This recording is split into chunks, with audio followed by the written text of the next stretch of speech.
Hello friends, कैसे हैं आप लोग। तो आज हम लोग देखेंगे प्राचीन भारतीय इतिहास के स्रोत। क्लास नंबर 3 है। यहाँ पे 2 क्लास ऑलरेडी निकल चुका है। नीचे आपको डिस्क्रिप्शन बॉक्स में उसका लिंक मिल जाएगा। तो आज हम लोग बात करेंगे यहाँ पे पुरातात्विक स्रोतों की। जो भी इम्पोर्टेंट पुरातात्विक स्रोत हैं, जिसे सिक्के, अभिलेख, स्मारक भवन, मूर्तियाँ, चित्रकला, अवशेष, इन सबको देखते हुए हम मेरा ये लक्ष्य रहेगा कि कैसे इन सब का उपयोग करके इतिहासकार इतिहास लेखन शैली को बेहद ही मजबूत और एक विश्वसनीय बनाते हैं। तो चलिए क्लास को शुरू करते हैं। प्राचीन भारतीय इतिहास के स्रोत।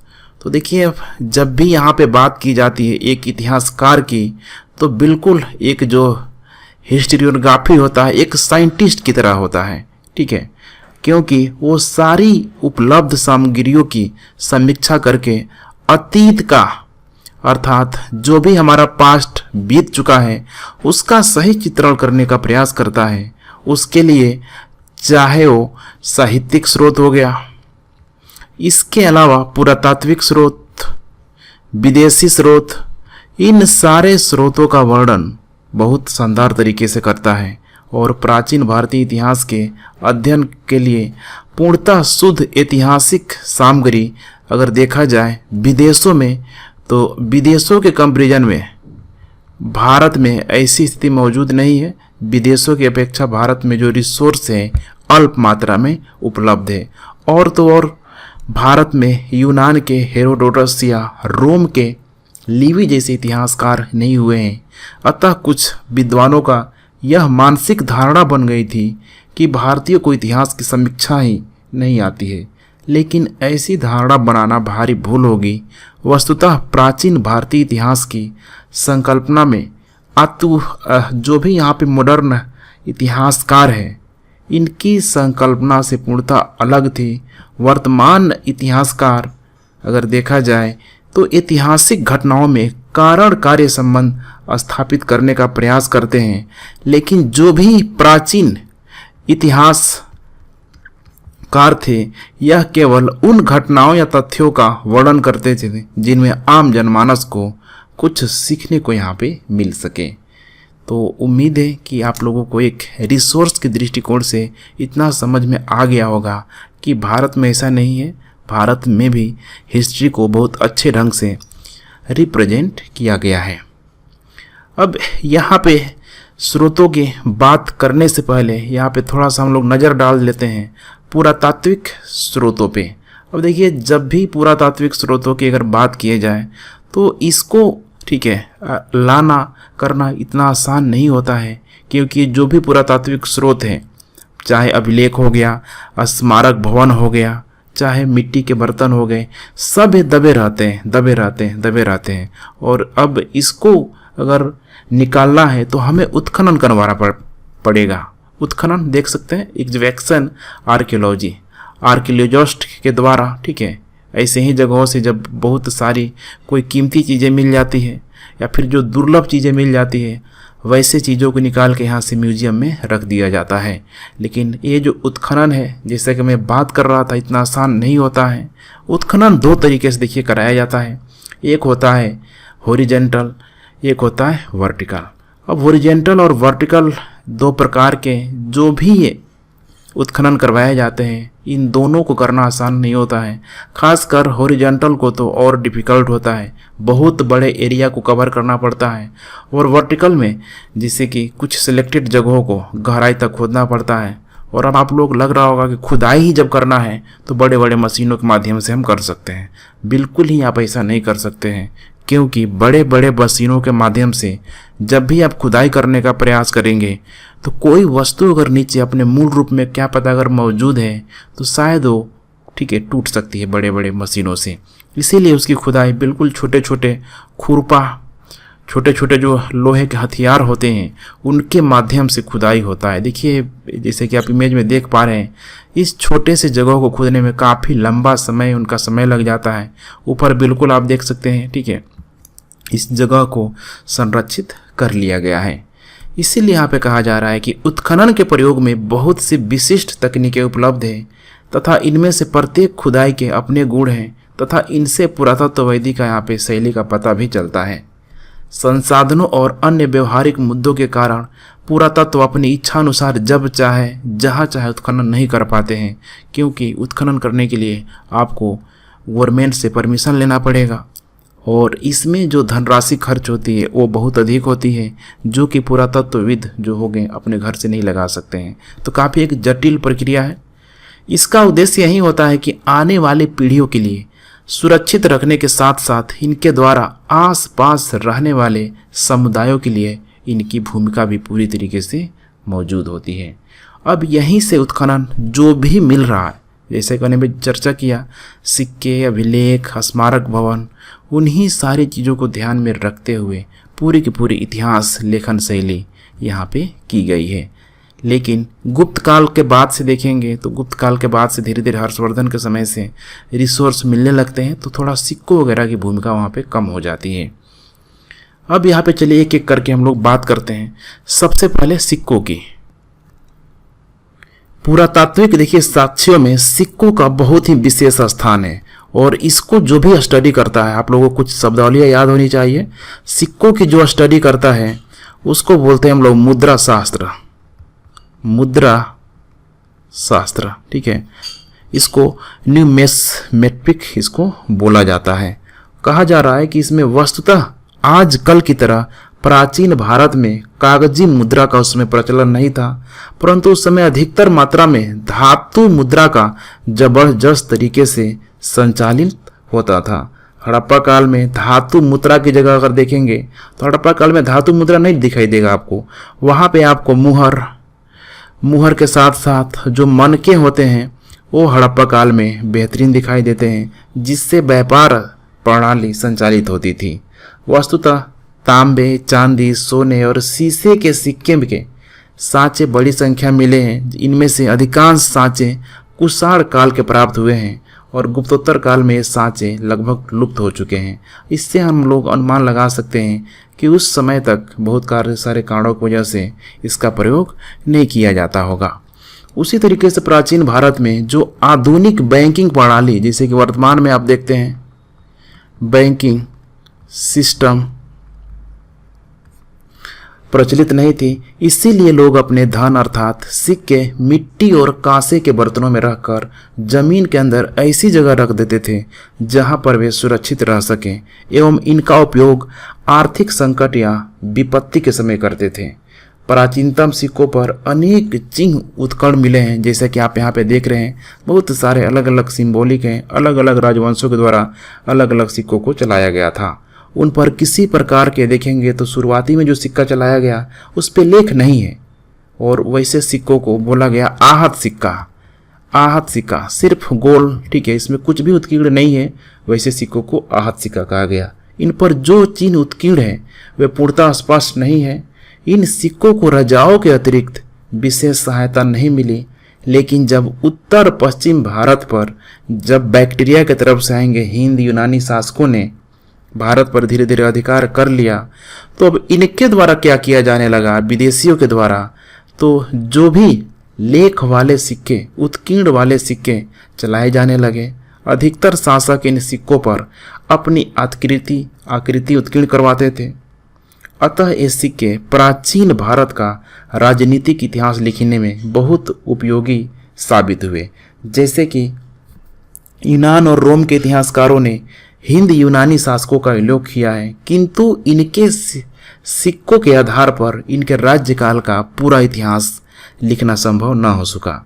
गुप्त साम्राज्य के पतन के बाद धीरे धीरे भारत के इतिहास को जानने के लिए सिक्के बहुत कम उपयोगी सिद्ध हुए, क्योंकि हर्ष जैसे प्रसिद्ध शासक एवं चालुक्य, राष्ट्रकूट, प्रतिहार और पल्लव वंश के शासकों के बहुत कम सिक्के मिले हैं। इसका मतलब कि उस समय हो सकता है कि सिक्कों की मात्रा में कमी आ गई होगी, ठीक है। तो कुल मिला के यहाँ पे सिक्कों के लेके पूरी तरीके से आर्थिक, सामाजिक, राजनीतिक हर तरह की बातों को सिक्के जो है प्राचीन भारत की स्थिति से उस समय की परिस्थितियों को हमें वर्तमान समय में अवगत कराता है। जैसे कि काफ़ी फेमस नाम समुद्रगुप्त, उसने अपने सिक्कों में बीड़ा बजाते हुए दिखाया है। इससे हम लोग अनुमान लगा सकते हैं कि शासक एक बीड़ा प्रेमी था। ऐसे ऐसे अनगिनत घटनाएं सिक्कों में आपको दिखाई देगी। आप देश के किसी भी म्यूजियम में चले जाएं, सिक्कों के अंबार को देखकर आप समझ जाएंगे कि सिक्कों की प्रासंगिकता कितनी अधिक थी। आज भी देखिए 20वीं 21वीं सदी तक आते आते कितने सारे सिक्के चेंज हो गए, कितने सारे सिक्के नए आ गए। अब हर सिक्का एक उसकी अलग एक कहानी है। नेक्स्ट आइए हम लोग देखते हैं अभिलेख। इतिहास के पुनः निर्माण में पुरातात्विक स्रोतों के अंतर्गत अभिलेखों का स्थान काफी महत्वपूर्ण हो जाता है, क्योंकि ये अभिलेख मुख्यतः शिलाखंड हो गया, शिलाखंड माने पत्थर, कलाकृतियां, मूर्तियों एवं ताम्र पत्र पर यहाँ पे प्राप्त किए गए हैं। जहां भी देखेंगे आप एक मजबूत जगह पर, ठीक है, इसका पूरी तरीके से उत्कीर्ण करवाया गया है। और प्रारंभिक अभिलेखों में जैसे कि एशिया माइनर का बोग जकोई अभिलेख ऋग वैदिक तिथि को जानने के लिए काफी महत्वपूर्ण स्रोत हैं। उसी तरीके से ऐतिहासिक काल में सबसे प्राचीन अभिलेख मौर्य सम्राट अशोक के हैं। इनमें कलिंग युद्ध, धम्म महामात्र जैसे, ठीक है, बहुत सारे उसके प्रशासनिक धार्मिक सहिष्णुता को इंडिकेट किया गया है। लेकिन अशोक के बाद से धीरे धीरे जो भी अभिलेख आया, इन सारे अभिलेखों को 2 भागों में इसे बांट दिया गया। तो यहाँ पे आप अभिलेख देख सकते हैं। अब अभिलेखों को जो 2 भागों में यहाँ पे बांटा गया, एक था सरकारी अभिलेख, ध्यान रखिएगा, एक था सरकारी अभिलेख। सरकारी अभिलेख में क्या होता था, तो इसमें राज कवियों के द्वारा लिखी गई प्रशस्तियां एवं भूमि अनुदान पत्र शामिल होता था। जैसे कि खारवेल का हाथी गुम्बा अभिलेख से कलिंग में नहर निर्माण एवं खारवेल के शासन की वर्षवार घटनाओं का उल्लेख मिलता है। दूसरा होता था निजी अभिलेख।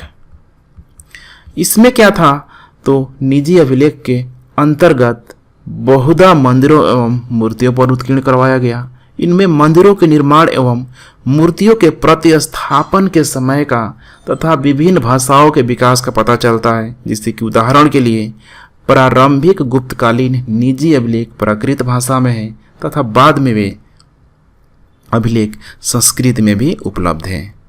इसी प्रकार यहाँ पे अभिलेखों के कुछ और भी प्रकार हैं, जैसे कि वर्तमान में इसे कई सारे नामों से जाना जाता है, जैसे कि व्यापारिक तथा व्यवहारिक अभिलेख। नाम ही लग रहा है व्यापार और व्यवहारिक। अब जो भी उस समय व्यापार किया गया, भारत, पश्चिम एशिया, मिस्र, क्रीट, यूनान, जो भी यहाँ का जो लेखा जोखा है इन अभिलेखों में लिखा गया। उपदेशात्मक, जैसे कि धार्मिक परियोजना की तरह अभिलेखों का नैतिक प्रयोग भी किया गया।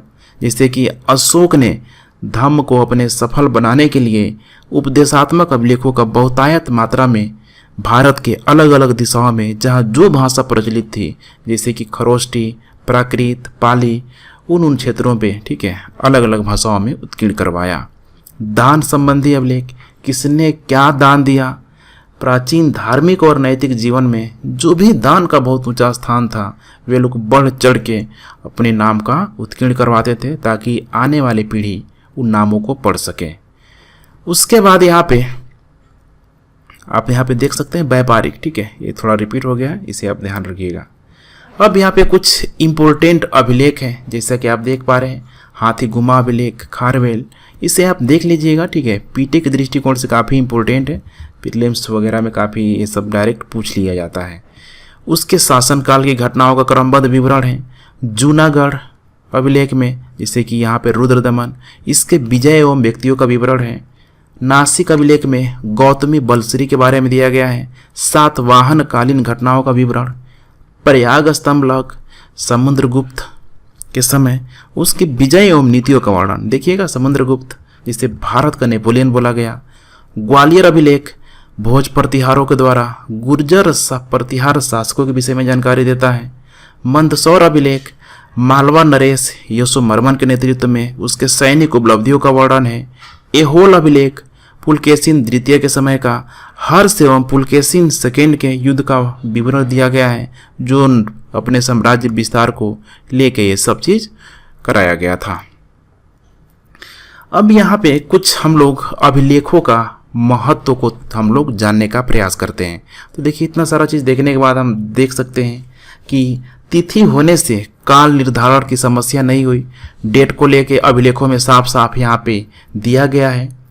जहाँ तिथि नहीं भी है वहाँ लिपि के आधार पर काल का निर्धारण किया गया। लिपि यहाँ पे इम्पोर्टेंट फैक्टर है। भूमि अनुदान से संबंधित अभिलेखों से भूमि व्यवस्था एवं प्रशासन पर उस समय क्या क्या था, भूमि को लेके प्रशासन को लेके क्या था, सब बातें हमें आज पता चल जाती है। अभिलेखों की अवस्थिति से शासक के साम्राज्य की सीमा भी हमें आसानी से पता लग सकती है। तो कुछ महत्व है, ठीक है, थोड़ा सा आप लोगों को ध्यान होना चाहिए कि कितना इम्पोर्टेंट रोल प्ले करता है प्राचीन भारतीय इतिहास के स्रोत में। अब हम लोग नेक्स्ट बात करते हैं स्मारक और भवन की। वर्तमान में देखिए इन स्मारकों और भवनों की संख्या हर धर्म में, हर शैली में, अलग अलग वर्ग में इतने आपको टाइप्स देखने के लिए मिल जाएगा कि आप पूरी तरीके से आप कंफ्यूज हो सकते हैं। सपोज करिए हिंदू धर्म में मुस्लिम हो गया, क्रिश्चियनिटी हो गया, बौद्ध हो गया, जैन हो गया, इसके अलावा पारसी हो गया, सबकी देखेंगे स्मारक और भवनों में तो उनकी जो संरचना है एक रूपता देखने के लिए आपको नहीं मिलेगी, बहुत आपको असमानता वहाँ पे नजर आएगी। ऐसा ही कुछ था प्राचीन काल में भी। भारत में भारी संख्या में उस समय बहुत सारे जो भवनों का पूरी तरीके से निर्माण किया गया। इन भवनों के अधिकांश अवशेष संपूर्ण देश में बिखरे अनेक टीलों से प्राप्त किए गए हैं। टीला जो ऊंचाई वाला जो जगह होता है वहाँ से इसे प्राप्त किया गया है। महलों और मंदिरों की शैली से वास्तुकला के विकास पर पर्याप्त प्रकाश पड़ा है। उत्तर भारत के मंदिरों के कुछ अपनी विशेषताएं हैं तथा उनकी कला को हम लोग, जैसे कि उत्तर भारत में जो कला है उसको नागर शैली बोलते हैं। दक्षिण भारत में जो भी स्मारक भवन बनाया गया उसको द्रविड़ शैली बोलते हैं। और उत्तर और दक्षिण के बीच का जो क्षेत्र है, ठीक है, यहाँ पे जो कला का उत्पन्न हुआ दोनों को मिला के इसे हम लोग वर्तमान में बेसर शैली कहते हैं। इस प्रकार देखा जाए तो मंदिर, स्तूपों और विहारों से तत्कालीन धार्मिक विश्वासों पे प्रकाश पड़ता है। दक्षिण पूर्व चाहे एशिया हो गया और मध्य एशिया में जो भी मंदिर, स्मारक और स्तूपों के अवशेष प्राप्त हुए हैं उनसे हम लोग वर्तमान में उसको ध्यान में रखते हुए हम लोग जान सकते हैं कि कहाँ कहाँ पे किन किन स्तूपों की संख्या अधिक थी। जैसे कि अगर बौद्ध धर्म को लेकर बात किया जाए तो जहाँ बौद्ध धर्म के ज़्यादातर अगर अवशेष मिलते हैं, स्मारक भवन मिलते हैं, तो वर्तमान में हम को रिलेट कर सकते हैं कि हो सकता है कि वहाँ पे बुद्ध धर्म के उसके जो अनुयायी होंगे काफ़ी अधिक होंगे। इसी तरीके से विदेशों में भी जावा का प्रसिद्ध स्मारक बोरो, शायद आप लोगों ने नाम सुना होगा। आगे चल के यहाँ पे बोरो वाले क्षेत्र पे महायान बौद्ध धर्म की जो एक शाखा होती है, जो महायान, काफ़ी अधिक मात्रा में, ठीक है, उसकी जानकारी इन्हीं स्मारकों और भवनों से मिलती है। नेक्स्ट हम लोग बात करेंगे यहाँ पे मूर्तियों की। देखिए मूर्तियाँ भी इतिहास लेखन शैली में काफ़ी इम्पोर्टेंट रोल प्ले करती है। जिससे कि जो भी उस समय कुषाण हो गया, गुप्त शासक हो गया और गुप्तोत्तर काल में जो भी मूर्तियाँ बनाई गई उनमें जन साधारण की धार्मिक आस्थाओं और मूर्ति कला के विकास पर पूरी तरीके से प्रभाव यहाँ पे दिखाई देता है। वैसे अगर मूर्तियों की अगर बात किया जाए यहाँ पे तो शुरू से तो बन ही रहा था, ऐसा नहीं था कि नहीं बन रहा था। लेकिन अगर हम लोग मंदिर देखेंगे तो गुप्त काल के समय से मंदिर सामने आ गए। तो उस समय हम लोग जो बात कर रहे हैं कुषाण कालीन मूर्तियों की, उस पर वैदेशिक प्रभाव स्पष्ट दिखाई पड़ता है। जैसे कि गुप्तकालीन मूर्तियों में अंतरात्मा तथा मुखाकृति में जो सामंजस्य है वह अन्य किसी भी काल की कला में प्राप्त नहीं होता है। गुप्तोत्तर काल की कला में सांकेतिकता, एकदम जीवंतता अधिक दिखाई मिलती है, जिसे केवल वही जान सकता है जो कला में निपुण है। प्राचीन भारत में मूर्ति कला से जनसाधारण के जीवन पर पर्याप्त प्रकाश पड़ा। जैसे कि भरहुत, बोधगया, सांची और अमरावती की मूर्ति कला में जनसाधारण के जीवन की अति जबरदस्त झलक यहाँ पे देखने के लिए मिलती है। अब यही जो मूर्ति कला जो शैली है, आप लोगों को नाम भी याद होगा, गंधार शैली, ठीक है, मथुरा शैली, ठीक है, इसके अलावा ठीक है अमरावती शैली, ये जो 3 शैली होती है मूर्ति बनाने की वर्तमान में काफ़ी इम्पोर्टेंट शैली है, इसे आप लोग ध्यान रखिएगा। कुषाण कला की यहाँ पे बात किया गुप्त काल में, ठीक है गुप्तोत्तर काल में पूरा का पूरा यहाँ पे एक ठीक है चयन बना दिया गया है जिससे कि इतिहास लेखन शैली में कोई समस्या ना आए। नेक्स्ट हम लोग बात करते हैं चित्रकला की। चित्रकला भी काफ़ी इम्पोर्टेंट रोल प्ले करता है। चित्रकला से हमें उस समय के देखिए यहाँ पे तत्कालीन जीवन की झलक देखने को मिलती है। अजंता की चित्रकला में मानवीय भावों की अभिव्यक्ति बहुत अधिक वहाँ पे दिखाई देती है। और इसी तरीके से एलोरा हो गया, अजंता एलोरा में बौद्ध धर्म से संबंधित बहुत सारे जो चित्र हैं आज भी मौजूद हैं। उसी तरीके से देखिए पत्थरों में भीमबेटका का आप लोगों ने नाम सुना होगा, वहाँ पे पाषाणकालीन जो चित्रकला है जो पत्थरों में उत्कीर्ण करके वहाँ पे किया गया है, एक खुदाई टाइप का, वो भी एक चित्रकला का ही जो रूप है। कुल मिला के यहाँ पे वही कोशिश की जा रही है कि चित्रकला जो है पहले क्या था वर्तमान में क्या है, उसका रोल क्या क्या प्ले कर रहा है, इन सारी चीज़ों की जानकारी हमें चित्रकला से प्राप्त होती है। जैसे कि मरणासन राजकुमारी आप लोगों को ध्यान होगा, ठीक है अजंता के गुफाओं में सबसे मतलब आप कह सकते हैं कि सुंदर चित्र के रूप में वहाँ पे आपको दिखाई दे देगा। चित्रकला से हमें तत्कालीन जीवन की झलक दिखाई देती है। इसके अलावा लास्ट एक चीज़ और है जिसका मैंने मेंशन नहीं किया है, मिट्टी के बर्तन, इसे भी आप ऐड कर सकते हैं, मिट्टी के बर्तन, क्योंकि भारत के विभिन्न स्थानों पर प्राप्त हुए मिट्टी के बर्तन भी इतिहास को जानने की मूल्यवान सामग्री रहे हैं। न केवल इन बर्तनों पर उभरी कला बल्कि मिट्टी की जांच से भी इनकी आयु का पता लगाकर इतिहास के समय को जानने में सहायता होती है। जैसे कि अब मान के चलिए मिल रहा है चित्रित धूसर मृदभान ऋग वैदिक काल से संबंध किए जाते हैं, ठीक है। इसी प्रकार से अलग जो भी मिट्टी के बर्तन मिल रहे हैं उससे भी कालखंडों को आसानी से बांटा जा सकता है। तो नेक्स्ट यहाँ पे अवशेष में देखिए यहाँ पे एक एग्जाम्पल के माध्यम से मैं बताऊँ, अगर आप दिल्ली के म्यूजियम जाएंगे तो वहाँ पे ठीक है जो मम्मी हड़प्पा कालीन मम्मी हम लोगों ने जब वहाँ पे जब हम लोग गए थे तो पूरा डिस्क्रिप्शन में यही दिया गया था। तो देखिए उस समय का जो मम्मी है पूरा जो कंकाल है अभी वर्तमान में मिल रहा है अवशेष के रूप में। अब आज के समय में इतना टेक्नोलॉजी डेवलप हो चुका है तो शायद उसके डीएनए हो गया, इसके अलावा और भी बहुत सारी इन्फॉर्मेशन हम उसके बॉडी से प्राप्त कर सकते हैं। इसीलिए यहाँ कहा भी जा रहा है अवशेष है, अब सिर्फ बॉडी नहीं हो सकता है, जैसे कि मुहर हो गया। उसके अलावा यहाँ पे बसाड़ में मिट्टी मिला हुआ है, गंगा यमुना दोआब में सबसे नीचे की सतह पर गिरवे रंग के यहाँ पे मृदभान मिले हुए हैं। अब अवशेष सब मिल रहे हैं, इससे हम लोग कंक्लूजन निकाल सकते हैं कि उस समय परिस्थितियाँ क्या रही होगी। और इतिहासकारों के लिए इतना सब चीज़ें मिल रहा है तो जहाँ जहाँ देखिए साहित्यिक स्रोत की कमी हो रही है, लेखन शैली जहाँ कम मिल रही है, अब उसको पूरा करने के लिए इन पुरातात्विक स्रोतों का इतिहासकारों के द्वारा सहारा लिया जाता है जिससे कि इतिहास जीवंत लगे, बेहतरीन लगे।